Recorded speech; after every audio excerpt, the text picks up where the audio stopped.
outlook for the remainder of the summer period. On cabinet decisions, hosting of the water and sanitation in Durban. Cabinet approved the hosting of the water and sanitation in Durban on the 27th to the 28th of March 2025 in Gauteng. This event serves as a follow-up to the Water Summit held in January 2024, which brought together all water services authorities to address key sector challenges following the release of the drop reports. The summit established an action plan to tackle the issues raised on the drop reports, and the Indaba will provide an opportunity to assess progress made and identify further steps needed. The expected outcomes of the Indaba are to have consensus on the state of water security in South Africa, progress on incomplete actions from the 2024 Water Summit, and key actions required to improve water security, and an updated or a new water action plan. Cabinet acknowledged the water security challenges facing the country and reaffirms its commitment to ensure that every South African has access to clean, safe, and sustainable water and sanitation services.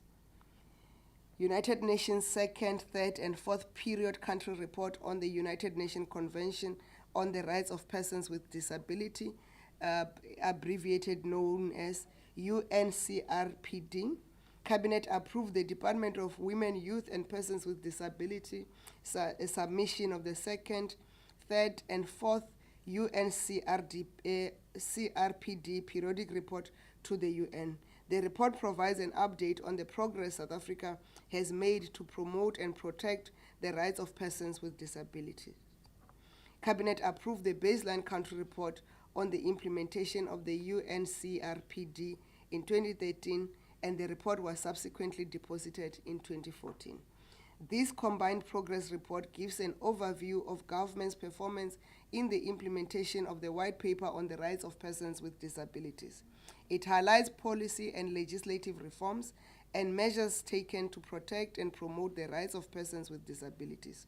The report unpacks efforts in education, awareness raising, health, social services, access to justice, employment for persons with disabilities. The report will be published on the website of government, which is www.gov.za. On appointments, all appointments are subject to the verification of qualifications and the relevant security clearances. Cabinet approved the appointment of Mr. Neil Johnson as Deputy Director General, Human Resources Management and Development in the Department of Home Affairs. Cabinet concurred to the appointment of the Board of Directors of Alexco, and who are Ms. Dino P. Peter, who's the chairperson, Ms. Hilary A. Swartboy, Adjunct Professor Trevor G. Fowler, Ms. Shinzubi Zita, Ms. Poppy Ngishe, Dr. John T. Tsipa, Mr. Nico Patrick Swart, and Mr. Freddy Rasete. Upcoming events: the inaugural National System of Innovation Transformation Summit. The inaugural National System of Innovation Transformation Summit will take place from the 13th to the 14th of March 2025, which is today, to tomorrow, to harness South Africa's science, technology, and innovation capabilities in a manner that facilitates inclusion. The summit brings together science councils, higher education institutions, government departments, the business sector, and organized labor to reflect and engage on the current and future role of the country's national system of innovation. It will recommend actions to accelerate the realization of inclusive and sustainable socio-economic development for the benefit of all South Africans. The 8th South Africa European Union Summit. The 8th South Africa EU Summit will be co-chaired by President Ramaphosa and President of the European Council, Mr. Antonio Luis Santos da Costa, and the President of the European Commission, Dr. Ursula von der Leyen, it will take place in Cape Town today, the 13th of March 2025, to further strengthen the strong relations between South Africa and the EU. The summit will discuss issues of trade and investment, along with greater mutual cooperation and reinforce bilateral relations between South Africa and the EU.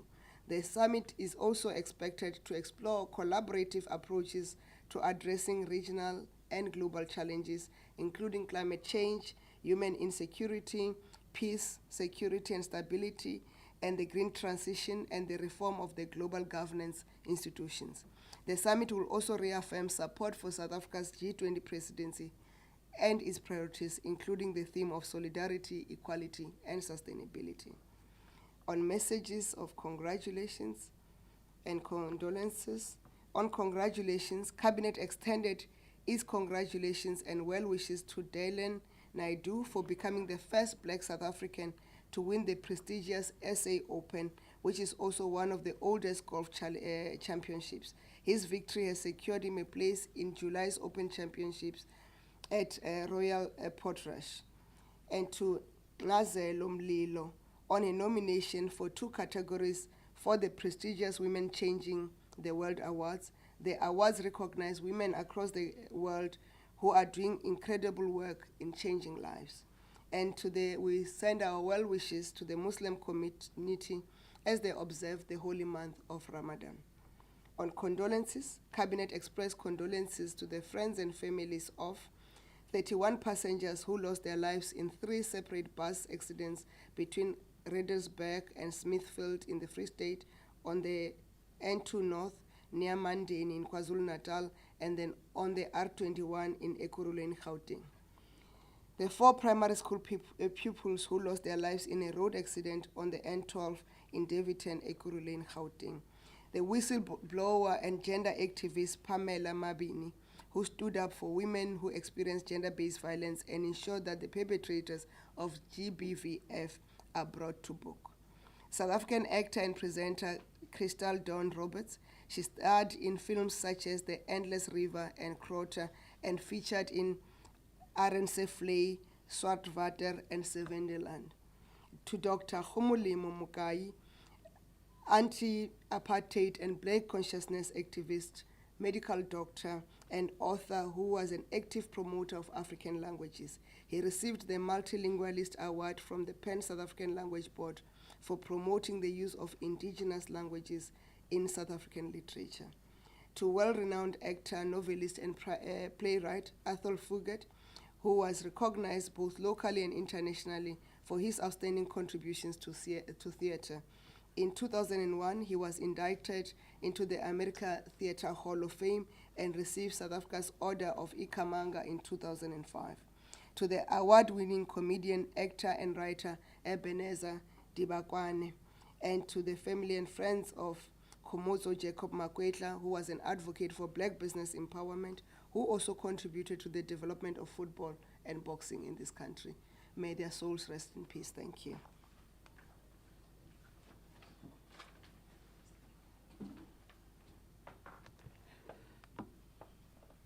Thank you very much, Minister, for the post-cabinet statement.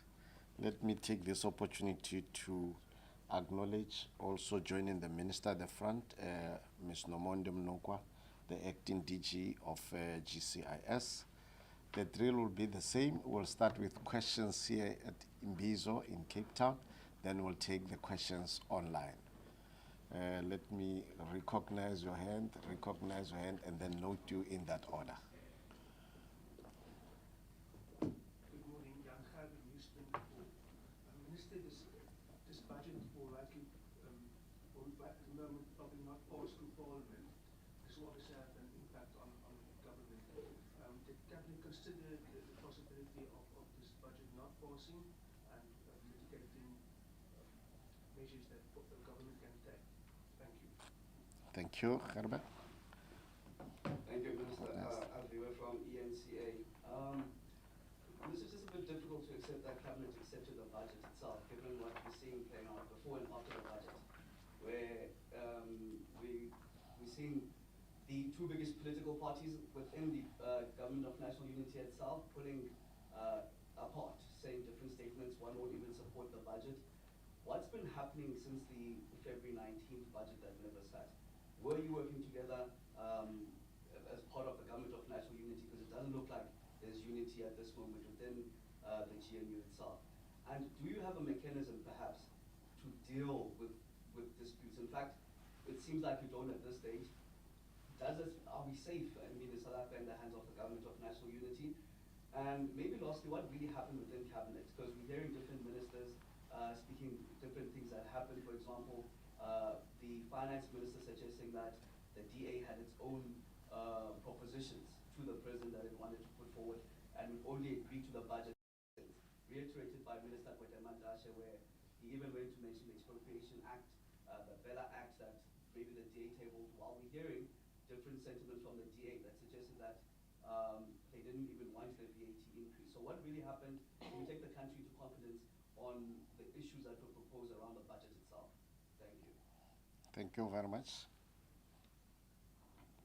Mulelani from SABC, just a quick one, Minister.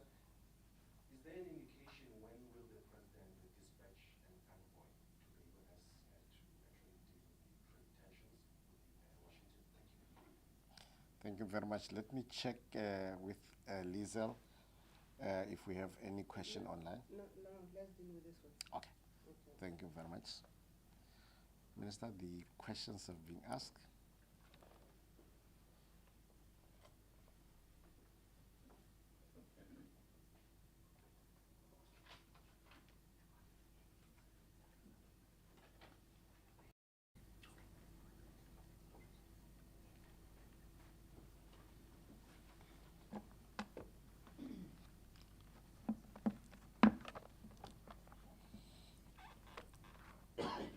Thank you for the questions. I think we need to, I've always maintained that cabinet discussions are confidential. But there comes a time when you need to give context to the process, and that was followed. And I'm not going to give you a blow by blow of the discussions in cabinet, but we'll give you context so that we can all understand. Maybe let me start there. So if you recall, on the 19th of February, Cabinet had a special meeting to consider the proposal of the budget since before it was tabled in Parliament. And as a result, we then agreed to request a postponement of that budget. But maybe what's important is that I must give you what happens to prepare to get to that budget process. And because we just don't wake up and say, this is the budget, this is the,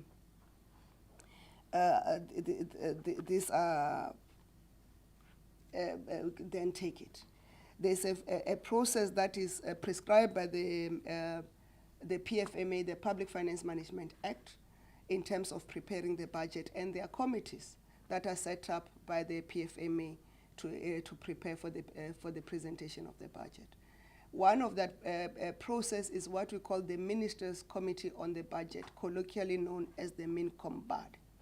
And that committee sits before we even go to the medium-term budget policy statement and then agree on a number of things. So I'm going to give you some timelines.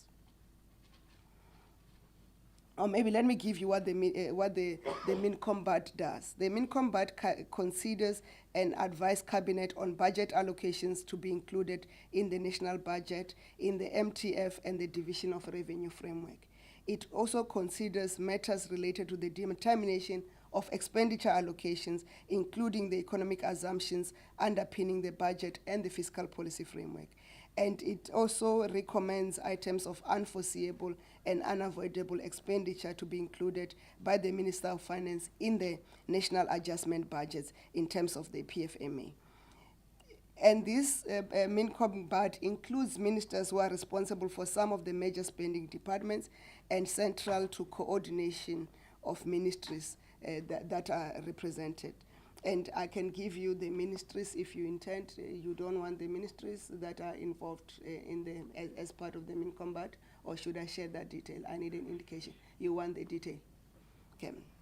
In terms of the ministers of the MINCOM-BUD that are appointed in the 7th administration, is the Minister of Finance, who's the co-chairperson, the Minister in the Presidency, the Minister for Planning, Monitoring and Evaluation, the Minister for Basic Education, the Minister of Electricity and Energy, the Minister of Forestry, Fisheries and Environment, the Minister of Health, the Minister of Human Settlements, the Minister of the Public Service and Administration, the Minister of Trade, Industry and Competition, the Deputy Minister of Finance, and the Deputy Ministers of Finance, because it's two of them.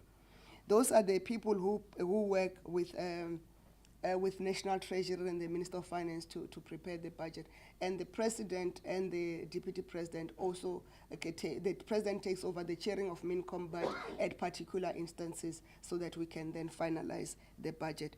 And to prepare for this budget, including the MTBPS, MinCombat and the Treasury Committee met twice outside the induction period. That's the MinCombat. We met on the 14th of October 2024, and also we met again on the 28th of January 2025.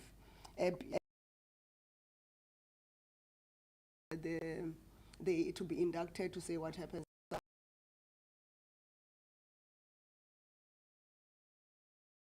Meetings considered the latest economic outlook, the latest fiscal framework, and the revenue estimates, and the medium-term fiscal outlook and the fiscal strategy.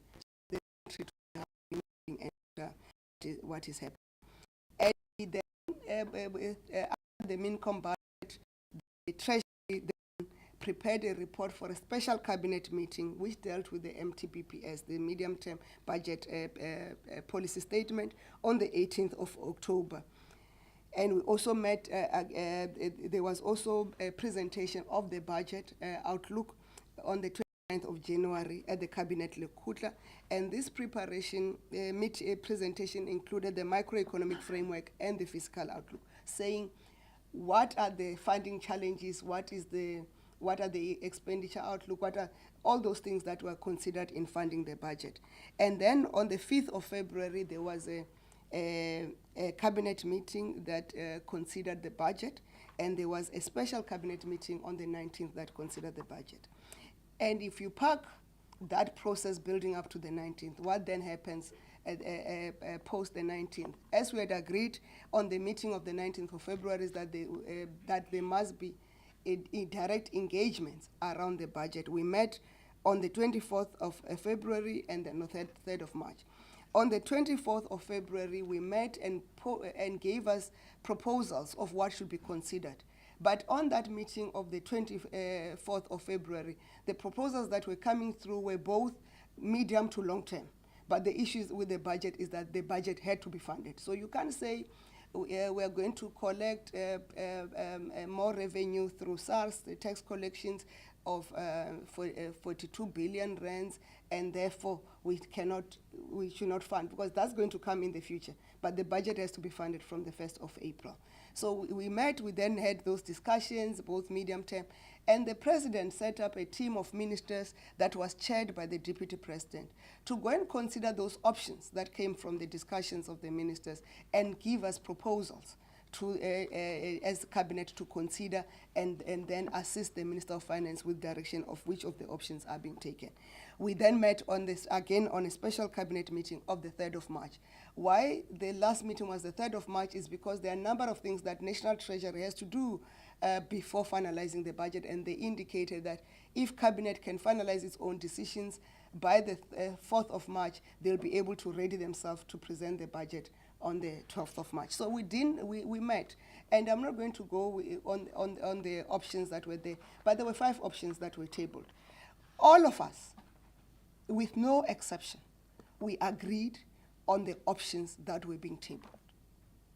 And the options that were being tabled, there was no option that did not have some sort of form of a VAT increase. And that was, and we said, given that all the options have the VAT increase, we are then mandating National Treasury to then consider what is the best option that does 3 things. 1, maintain the fiscal discipline and the fiscal framework, because it's important. It's important because now we're starting to reduce our debt servicing costs. The debt is going to start to stabilize. We are registering a primary fiscal what do you call it? Forgot the term. But that progress cannot be undermined. We said 2, it must also fund growth. It must make sure that it funds, it has those allocations that will spur economic growth and participations of South Africans in line with the priorities of the 7th administration that is led by the Government of National Unity. The third one, we said it must mitigate the impact on the poor and the middle class, because we understand the impact that is having on the middle class. And that is the mandate we then gave to National Treasury. And we went away, and then there were meetings of the president and leaders of the political parties who were in the GNU and so forth, and those engagements. So and we released a statement on the 3rd of March indicating cabinet consensus around the budget and that the options are left to the National Treasury to finalize. And why the cabinet could not say do this, the Treasury has to run the numbers, but PFMA is very specific. The Minister of Finance and the National Treasury must then decide on what they're going to do, what is going to be done, and that is provision of the PFMA. I just forgot the clause. I can find the clause for you and read it out for you.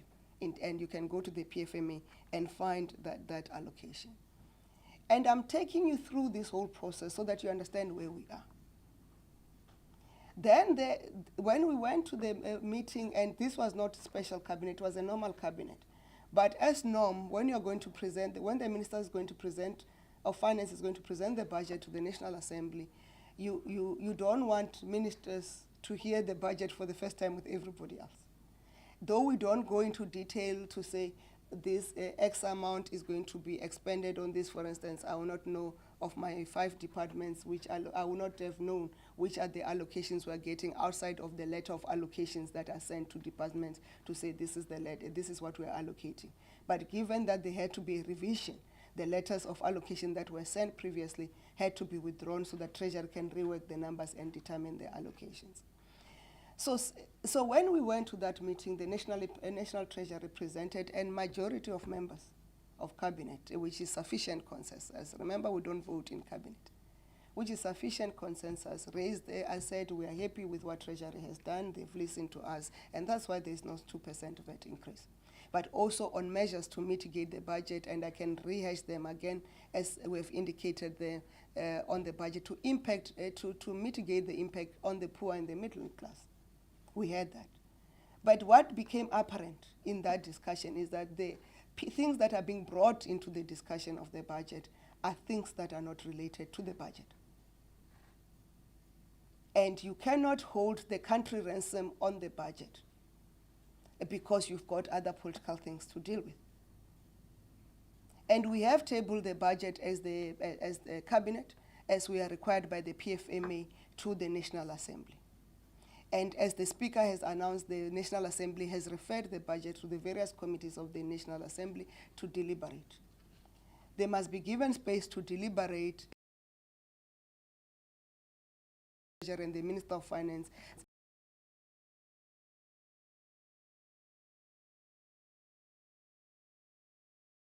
National Assembly to decide how they want to fund the government programs. Remember, the National Fiscus or the National Revenue Fund is funds that are given to us by the electorate or by South Africans. And we hold that in custody, but the National Assembly, as elected representatives of Parliament, have the responsibility to make sure that the funding goes to the right things. Even the funding instruments are correct, and they have the duty to do the analysis. They can either do 2 things: they can amend the budget, or they can send it back to the cabinet to be reworked completely with indicators of what they want to see. But that's the deliberation that goes to the National Assembly. As cabinet or the National Executive, we have done our part. We have tabled the budget as required by the law, and we have tabled within the framework provided for by the law. Because in terms of the PFMA, we are required to table the budget in the National Assembly before the 1st of each financial year, which is the 1st of April 2025 this year. And in terms of what happens if the budget is not approved in terms of government funding, the PFMA provides for funding mechanism. We use the old budget that was done in the that was approved in the previous financial year to then work until a new budget is passed, because the legislatures foresaw that implication, and it's not new. You see that in the US every day. When they say an emergency budget, emergency funding for particular things. It happens in other jurisdictions. It's just that now our constitutions and our constitution and our various legislation are now being tested whether they are robust and agile enough, and they are indeed robust and resilient enough, and they made for mitigation of this type of circumstances. So I've dealt with the first two questions that relates to the budget. In terms of when are we sending the envoy to the US, like I've indicated in the last post-cabinet briefing, we'll announce when we send.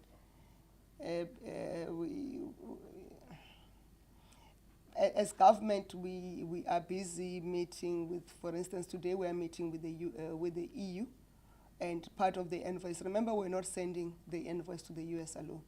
We're sending envoys to all major capitals of the world. So we are meeting with the EU so that we can engage and on our way forward and how to deal with global challenges, how to deal with our own trade relations, how to grow our own economies, how to cooperate on matters of mutual interest, as we indicated in the statement. We also have an ambassador in Washington who is busy engaging with the US administration in one form or the other. So it's not like we are not engaging as government. And as the president was responding to questions on Tuesday, he indicated his continuous interaction with the various players in the USA. So we continue to acknowledge the US as a strategic partner of trade, but we have other partners that we are engaging. We'll announce in due course when we send the envoy. So don't worry about the rush or pity of DA, AfriForum, and whatever. There are still people who need to explain whether they can take leave of absence from themselves and act with one head and take off the other head. So don't worry about that pity and traffic. Sometimes you rush too early and you get tripped up. So sometimes it's better to relax. And we like our relaxing mode and our calm approach. But we continue to interact. Remember, the US sent representatives both to the foreign ministers G20 meeting and also to the finance ministers G20 meetings. So we are engaging. So don't stress too much about the engagements. Thank you.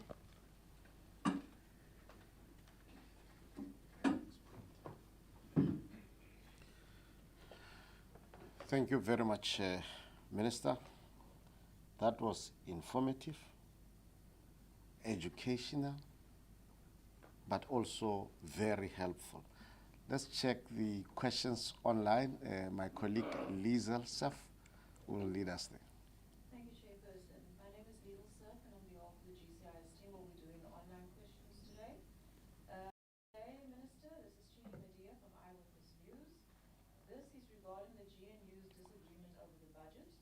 Seemingly, it is over the VAT increase. However, the DA has raised expropriation as a major concern, that it scares off investors. Can you, Minister, reflect on this? And whether the DA's demand for a U-turn on expropriation will be entertained? Thank you. That was the only question. Thank you very much. Minister, there is just one question burning. I think we can take it from in-house. My name is Arthur from Hartlepool. You can press the button. Thank you. My name is Arthur from Hartlepool. Minister, has Cabinet been briefed about the process to migrate from Sassa to Post-Bank? There have been problems regarding this process. And Minister of Social Development came out. It's known that she's not happy about the process. Has the Cabinet been briefed? And is Cabinet monitoring the process before the deadline of the 20th comes to an end next week? Thank you very much. Minister, I was about to say that was the last question, but I see there is a burning hand also that side. Thanks, Baruch. My name is Joseph Musia from JTP Media. Minister, on the issue of the President spoke about it during the Q&A on Tuesday, the issue of our troops in the DRC. Is Cabinet being kept abreast on that particular situation?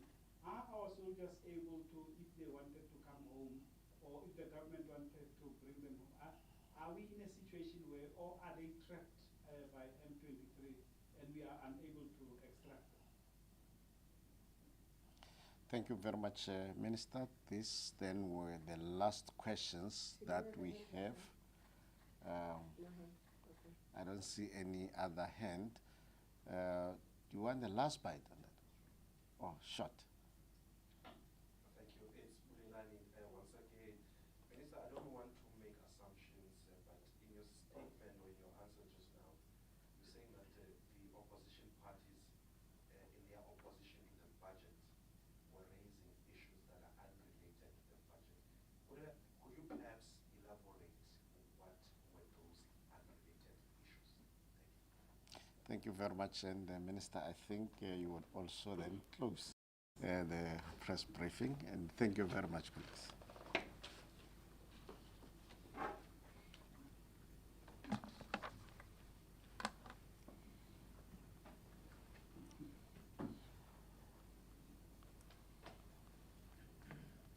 Just pardon me, I wanted to give you the clauses around the responsibility of the Minister of Finance in terms of the PFMA.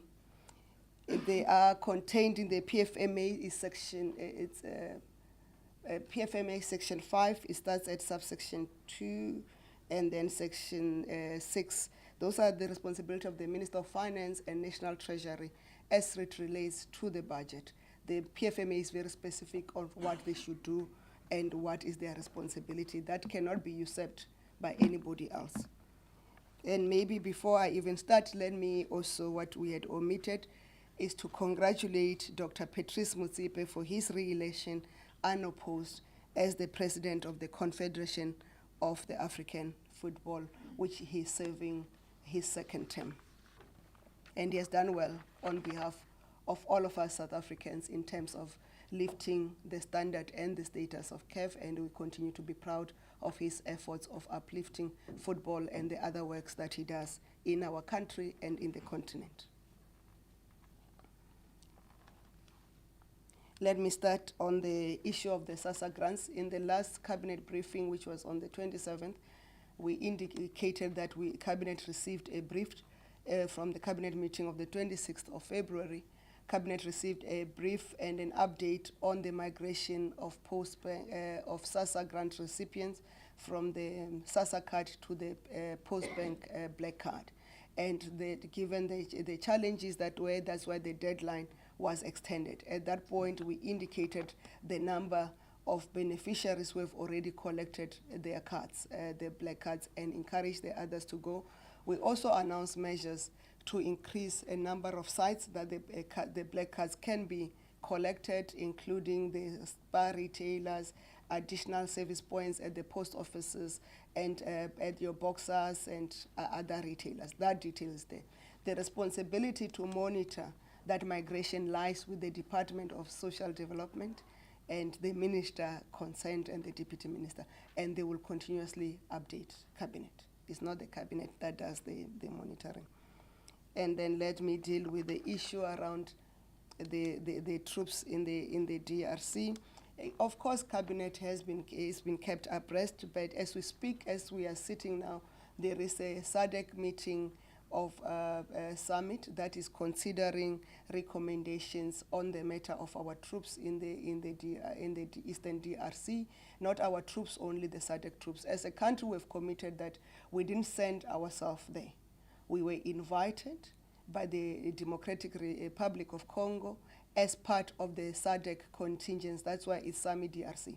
So the decision about our troops, whether we bring them back home or they remain, will be dependent on the SADC decisions, and we are fully participating in the SADC decisions, whether at troika level as part of the troop contributing countries.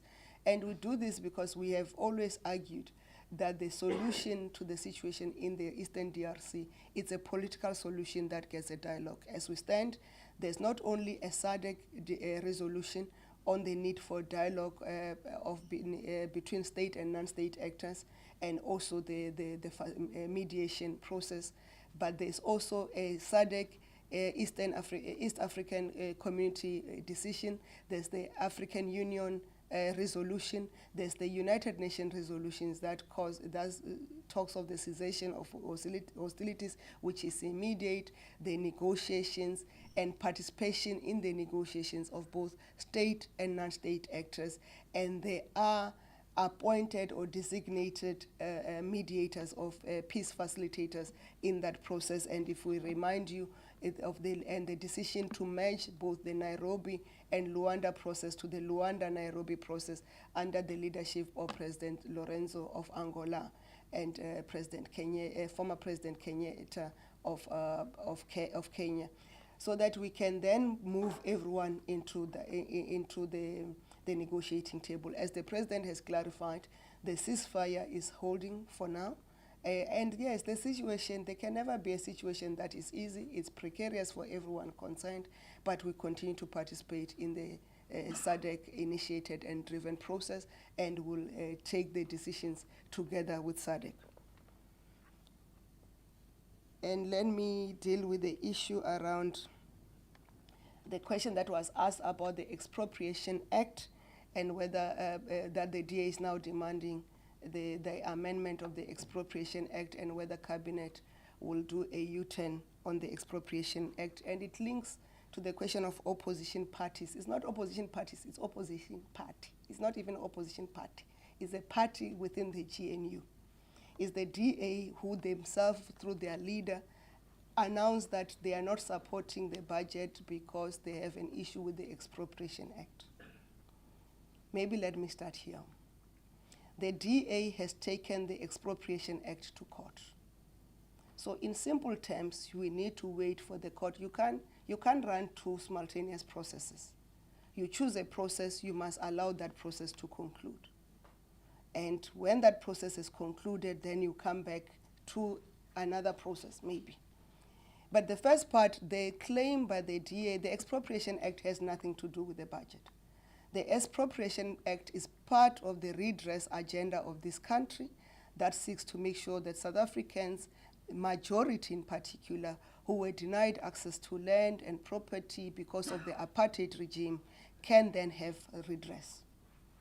And that Expropriation Act, as we have indicated, and the President has indicated when he addressed the Joburg, the meeting with stakeholders in Johannesburg, to introduce the Presidential Johannesburg Working Group, he indicated that we'll use that Expropriation Act to expropriate abandoned buildings in Johannesburg that are now literally crime scenes and slums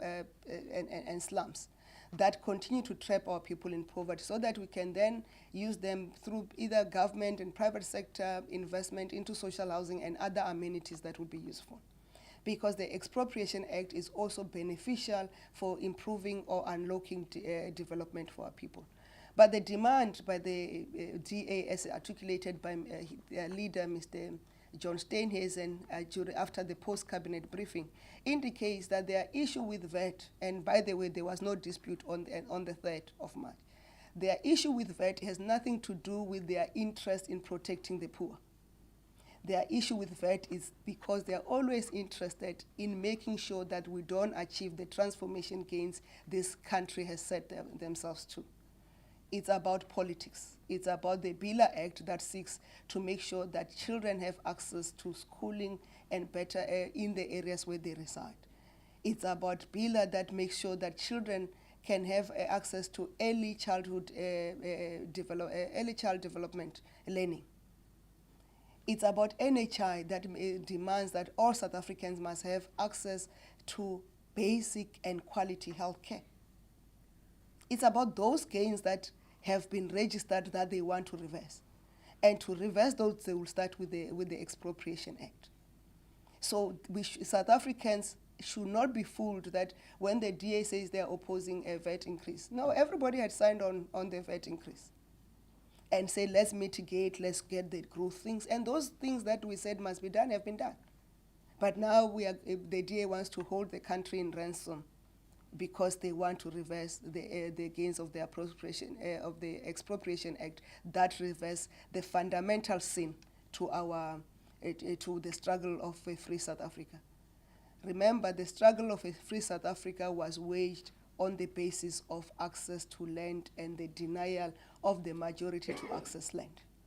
And that is fundamental. That question, the land question, must be addressed fundamentally in this country.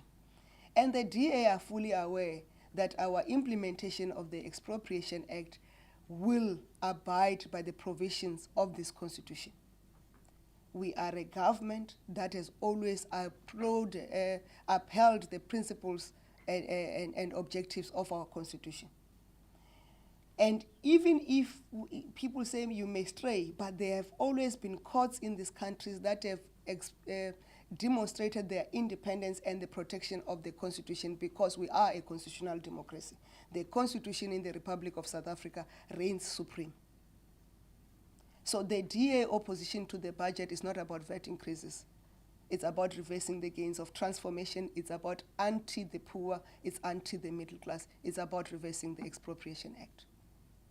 And it's a pity that they've got the megaphones and they've got the scribes who can make their voices very loud. But they're true, and they've come out and said it themselves. It's not me, it's John Steenhuisen yesterday when he did a post-budget interview to say their issue is with the Expropriation Act. Thank you very much. Have a lovely day. And we'll look forward to see you at the EU South Africa Summit.